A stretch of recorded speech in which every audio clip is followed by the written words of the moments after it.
jab. Granted, um, but is there something to be said for the level of opposition that you do fight?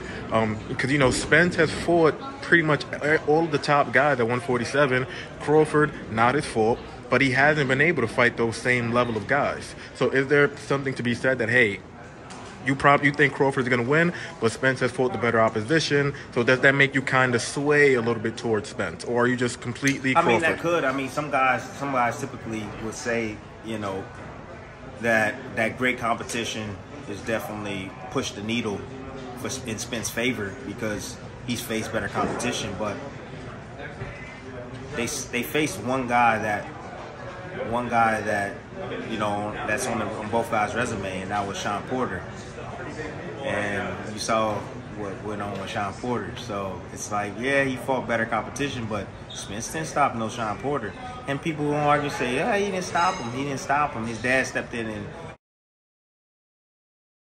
A lot of Terrence Crawford fans seem to find it impossible to receive or to understand that his resume is subpar at 147 pounds. So they mention things like, oh, how many undefeated fighters that he fought, or how many, titles he won, or just things that has nothing to do with the current fight at hand. You know what I'm saying? My point is, if the two fighters are fighting for the undisputed title, you know what I'm saying? If they fighting for undisputed at 147 pounds, welterweight, why does it matter what somebody has done at 135 and 140, sir? It does not matter. You know what I'm saying? Nobody's disrespecting Terrence Crawford because they're not acknowledging what he did in the past. Yeah, he used to be the man at this weight class. He used to do this at that weight class. Now we talking about what you doing now, bro. You know what I'm saying? You don't get points for what you used to do. You getting points for what you're doing now, bro. Come on now. The fight is going to be at 147 pounds. So we're talking about what the two fighters are doing at 147 pounds, man. Like, why mention anything else? Like, oh, Spence been at one weight class his whole career, but that's the weight class that they fighting in, right? So why mention any other weight class? It does not matter what you did at another weight. Only weight that matters is the weight that they fighting at now. That's the only thing that matters, man. That is the only thing that matters. Because what is 140 and 135 going to do when they fighting at 147? It don't make a difference.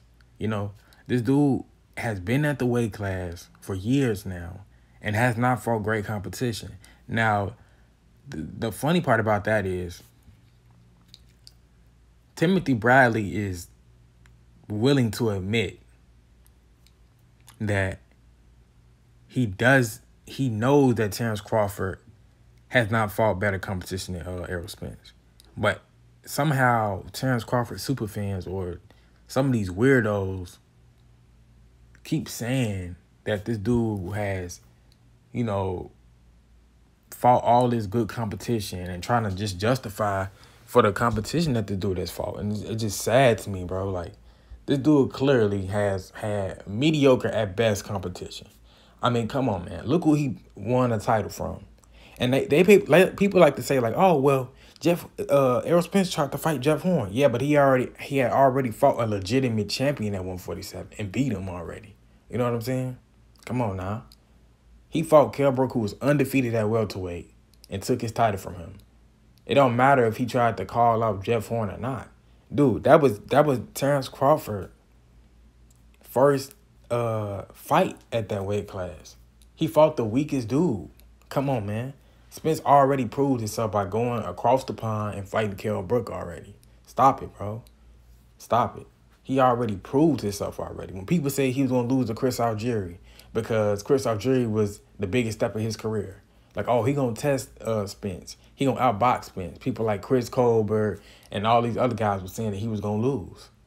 But then he beat him, and then, he moved forward from there. So this dude has already been tested, already been doubted. The man, Terrence Crawford, did his thing against everybody that he fought. But how can you consider them guys, real threats when you fighting guys like Egis Kavalauskas, who fought Terrence Crawford in his first 12-round fight? Come on now. If you want to do a comparison, when Spence fought Kell Brook, that was Spence. I think it was his third or fourth 12 round fight. I think Crawford had about 13 or 14 12-round fights when he fought Kell Brook. So they fought these guys at different stages of their career. You know, Kell Brook kind of was definitely on the decline, you know. So it's like, come on now. Of course. All that punishment that dude then took, you know, after all that, you know, like, not even just injuries, just like overall just punishment career-wise, you know what I'm saying? So it's like, yeah. And then you got a guy like Jose Benavidez, who was fucking, the doctor told him that he shouldn't even fight no more. He got shot in the damn knee and it hit a major artery. So the dude couldn't even move. I mean, like, you know, they like to say that Kell Brook was damaged goods when he fought Spence. But, I mean, Kell Brook had already recovered from his injury. The dude, Jose Benavidez, you know, he literally was talking about how he was in pain during the fight. You know what I'm saying? So, fighting somebody that's damaged goods is a prime example of Terrence Crawford versus Jose Benavidez. That's a prime example of damaged goods. So, people say, oh, Jose Benavidez is undefeated. Yeah, he also had a bullet hole in his fucking knee.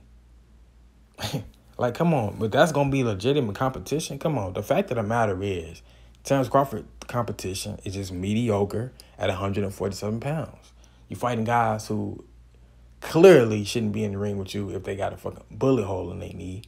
And people who, like, then took a lot of punishment that's, like, career-threatening punishment. And then you got inexperienced guys like Igis Kavalauskas. You got trash opponents like Jeff Horn.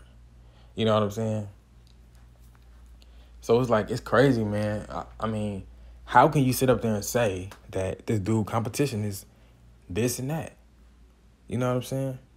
It's just crazy to me, man. But that's all I got for right now, man. I'm out.